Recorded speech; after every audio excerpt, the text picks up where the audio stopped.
It is Father's Day in the Rose City as the dads are here with their kids, making some special memories with the youngsters out of the ballpark to see their Timbers. And special memories indeed as they get to see one of the biggest names in modern soccer history. Thierry Henry is here with the New York Red Bulls as the Timbers try to break out of their losing streak. Look at the starting lineups for this one today. Just one change for the Timbers. The team that lost to Colorado last week. David Horst making his third start of the year in the center of defense for the injured footy. He's out for a couple weeks with a shoulder injury. It is Dwayne De Rosario returning from action with the Canadian national team. He partners Thierry Henry up front. Luke Rogers not even here on the trip because of some plantar fasciitis that's been dogging him. Back in their traditional greens with the white shirts and those green socks, the X on the back. New York in their first choice white shirts, red shorts, white socks. And we are underway. The Portland Timbers trying to bust out of their first three-game losing streak as an MLS side. Shut out in back-to-back games for the first time as well. The sense of both of them, though, are just a spark away from hitting form again. Henry again. It's all first-time passes from him early on to send De Rosario forward. Back for Henry. Lets it go. And it's New York's opener. And it's Austin Deleuze who scored it. Well, you have to say it was brilliantly created, and at the heart of it was Thierry Henry.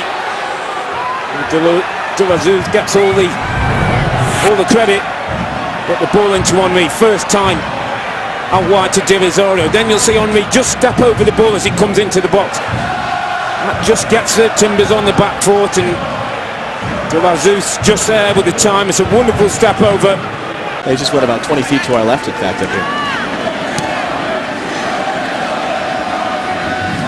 Wallace trying to spring Perlaza. He's offside. The flag is up.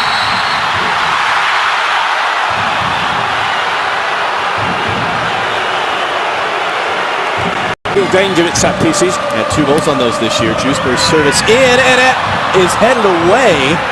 Al-Hassan can't keep it in play. Boy, that was interesting there because you saw the goalkeeper Sutton a bit late to react. It was curling away for a moment, and it's asking for an own goal with the defender to step in like that. Well, I'm a little bit disappointed that there's not a Timber shirt making this near post run. You'll see all the green shirts are behind the goalkeeper to the far post, and if somebody had come to the near post, it might just have got a nick on that ball. From Austin Deleuze's opening goal for New York. Henry now running forward. Bellucci, return pass, Thierry Henry onside, and it's a good job by Troy Perkins to knock it behind for a corner kick. Well, that was excellent reading of the situation by Troy Perkins, because Henry's in here. Again, from that deep position, he makes a run, gets in behind the back line, and Perkins is aware and he's alert and deals with the problem well. See if they decide it's a shot or a cross. As Juiceberg now takes this free kick. Brunner gets on the end of it. Wallace keeps it in play, but no one there. Again, things just not falling for the Timbers. Good numbers, good height in the box, but I call your second possession wasn't there. Wallace up there as well, in fact. Juiceberg in. Horst got there in front of Sutton, who punched it away. And Horst got the worst end of that. It's out for a Timbers throw. David Horst beats Sutton to the ball. And he's down in some pain. And the Timbers do not have depth in this position right now. Well, he's a little unlucky when the ball comes in because he makes a really brave and positive run to get across Greg Sutton. The big goalkeeper, you'll see him there. David Horst, number 12, eyes on the ball. He jumps early. Almost gets there, and Sutton comes out with a double fist and gets some of the ball and some of the player, and those hurt, I tell you. Spray from Al-Hassan, not a good first touch though. Timbers do keep it. It's a good run by Juiceberg off the ball. Jeremy Hall wants it in space. Has Cooper wide. Defenders Roy Miller. That's a back heel. Cooper allowed to get away. The cross finds Juiceberg just a little bit too high for him.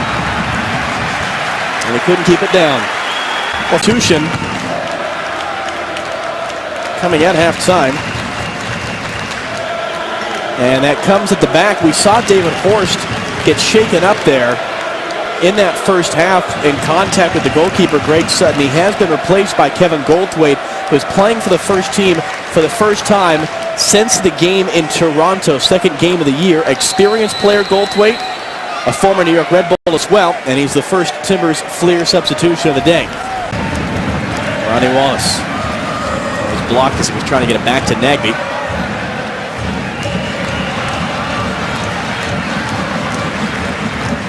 Surprising amount of jumbling at the back for the Timbers. Eric Bruner was sick 2 weeks ago for Chivas USA. Then Footy gets hurt.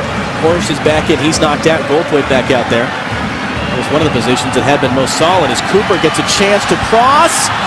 And Soli heads away just in front of Diego Chara. Kevin Goldthwait's first touch. It's a big throw from Jeremy Hall. It's away by Soli. It's Dewsbury! And it is! 1-1! And again, it's the captain. It's again the man they need. The man for the big moment. And it all came from the set piece, the long throw. But the Red Bulls don't clear properly. They don't deal with it well. And when it comes out, Dewsbury has enough on his time to take a touch. He takes a touch, he gets his head down, and he hits the target. We talked about that earlier in the broadcast. To make sure, take a little less power and a little more accuracy. He does both and brings Timbers back into the game. Great. Dewsbury to take.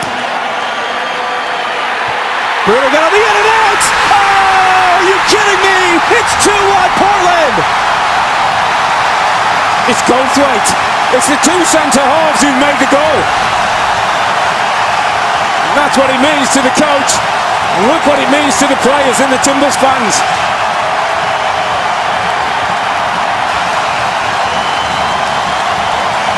The two centre halves combine here. Bruner does ever so well to keep this alive, and look at this for skill. Chicharito's got nothing on Kevin Goldthwait. It's a back heel from Goldthwait. We'd expect that from Thierry Henry, but maybe not Goldthwait. Return to the team for the first time in months. Kevin Goldthwait is a halftime substitution. He's not going to score a better goal in his life. Second corner of the night. Perkins a punch. It falls for Timo Tanio. It's away there at the line. That was Nagby who cleared it. Chara fouled. Referee was going to wait to see if there was an advantage. There was none. He slightly got away with that through. Perkins didn't quite get the contact on the punch that he would like. The ball comes out to Tanio, and well, there's good numbers back for the Timbers. Plenty of green shirts you'll see there, helping the goalkeeper out.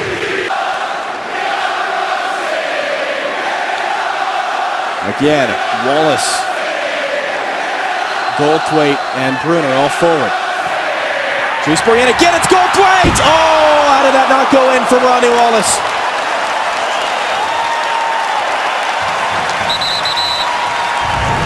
Well, it's a brilliant ball, and you can tell it's a brilliant ball because Goldthwait has the first chance. Wallace gets his head to the ball and can't quite steer it. Goal.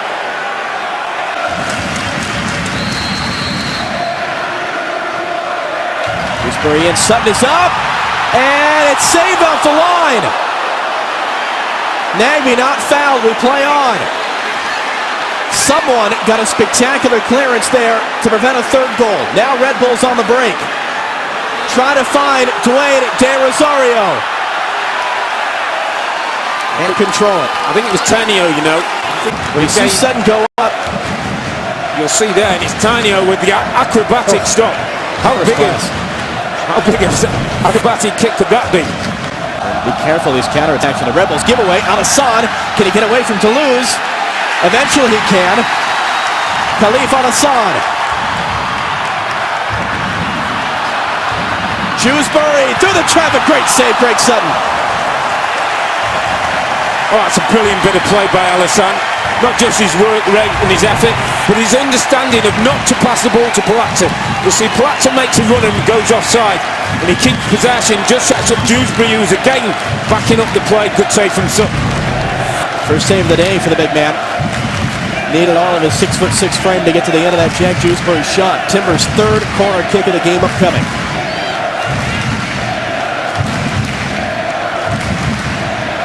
Shrewsbury sends it in. Goldthwait may have gotten a flick. Shrewsbury, just happened to go there, ends up behind.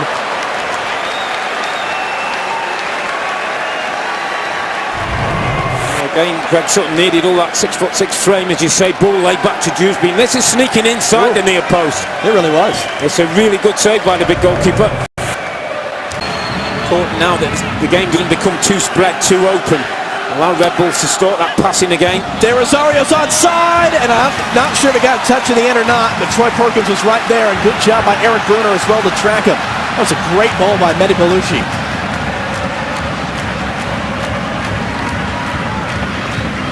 Alassane. Tanio is very close to getting a yellow card. It's twice in a row there. He's lunging in from a bad angle and a little bit late. He's starting to enjoy himself though now. Khalif Alassane didn't see any of this in the first half. Him on the ball, him expressing himself. That wonderful technique and fluid movement.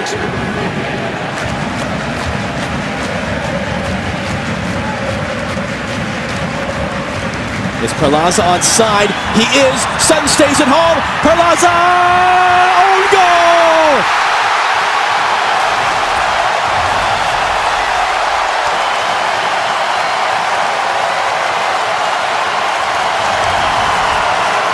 Well, he still might not have scored one, but he certainly makes this, Jorge Palazzo.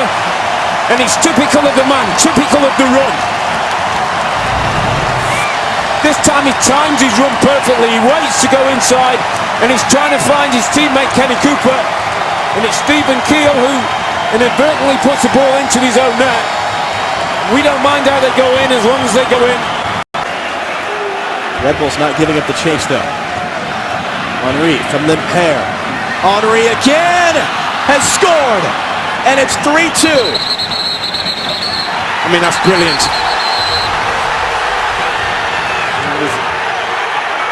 A few arguments going on there as the Timbers try and keep hold of the ball, and Red Bull players want to get the ball back and start the play early. There's no denying it. It was a special bit of football there from Thierry Henry.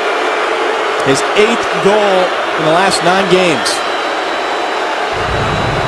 Again, he comes from that deep line position. He lays the ball, he gives and goes. He's always on the move, and then his eyes on the ball as he lifts it over Perkins. Brings the Red Bulls back into the game. Henry ties Landon Donovan for the MLS goal-scoring lead. Yellow card to Rodney Wallace at the end of that for what is one of the sillier rituals in soccer, which is the fight over the ball when a team is chasing the game. Pass was knocked away. But then a giveaway. Jorge Perlaza's onside. Perlaza has Cooper with them. Referee points to the spot. Penalty kick, Portland Timbers. Big moment in the game. Greg Sutton's not happy. He felt as though he didn't make contact, but I have to say I think he's wrong. The speed and the pace that Jorge Palazzo was running, and he moved the ball away from the goalkeeper, and you'll see that here there is enough contact. I think Palazzo's happy to go down, but the goalkeeper is giving the opportunity by making the contact. You see Palazzo pushes the ball, he waits for the goalkeeper to make some contact with him, he goes to ground. Salazar. Off the post. Well, it was hard and low, it just didn't quite get the accuracy. He's a few inches away. Hope it's not the difference between a win and possibly a tie. Yeah, will that come back to haunt the Timbers as Mehdi Belushi comes forward now for New York. Still 13 minutes plus stoppage time to go. There's a Rooney about to come in, by the way, for New York. More on that in a second. Zizzo allowed to turn. Shrewsbury. Cooper offside. Flag is up. Goal will not count. Kenny Cooper is offside. Immediately spotted by Claudio Badea. That's a shame. Referee. It's a real shame because it's a brilliant finish. Lovely goal again from Dewsbury, but you can see he's clearly 2-3 yards offside. Kenny Cooper. Red Bulls have pushed up.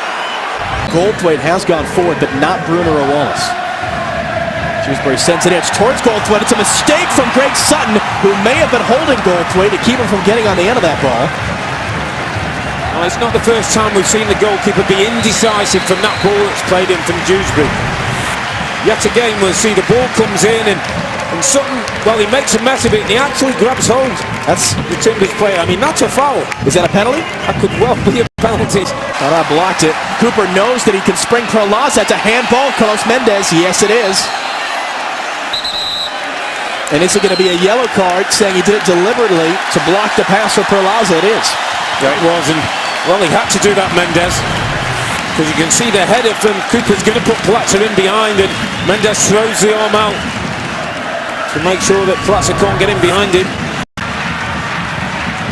Well, there's the man who could be on the touchline tonight, but has to be very pleased with what he's seen from his team. Now, something has happened off the ball. The linesman on the near side raised his flag, and a couple Timbers players were pointing. Adam Moffat and Thierry Henry were still going at it. That was from the Henry shot. Moffat came in late. The two seemed to be fine at the end of it. But Peter Manikowski, who's the assistant on this near side, raised his flag, alerted the referee. And now Ricardo Salazar, what's he going to do about this? I think this is a case of over-officiating. I think he's reaching for the back pocket. That's a red card. A red to Henry and just a yellow to Adam Moffat. I mean, that's a really strange decision. Rooney knocks it on. Foot race now. Goldthwait first to it. It was not quite what he wanted to do with it, because it's going to fall for Dwayne De Rosario. It's at handball. The linesman signal for it. It's going to be a penalty kick for the New York Red Bulls in the 5th minute of second half stoppage time. Well, this could be disastrous. From a situation when the Timbers look to be in a great position, well, this is a huge call. Then De Rosario gets to the byline, and when he whips it in, it certainly hits the arm. It's extended out. Yeah, it's definitely a penalty.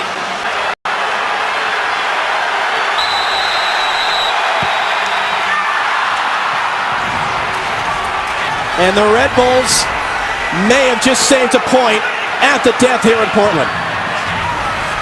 Well, you can't paint it any other way. That's hugely disappointing. I mean, De Rosario is always confident. Perkins goes the right way, but can't get his hands to the ball. The Red Bulls tie the game at 3-3. With the Timbers up 3-2, Jack Jewsbury putting a penalty kick off the post, and that is full time. And the New York Red Bulls, who went from joy to anguish back to joy in a draw, in contrast with the Portland Timbers, anguish and frustration, to joy, to now utter heartbreak for the second straight week with a late goal to deny them points in the standings.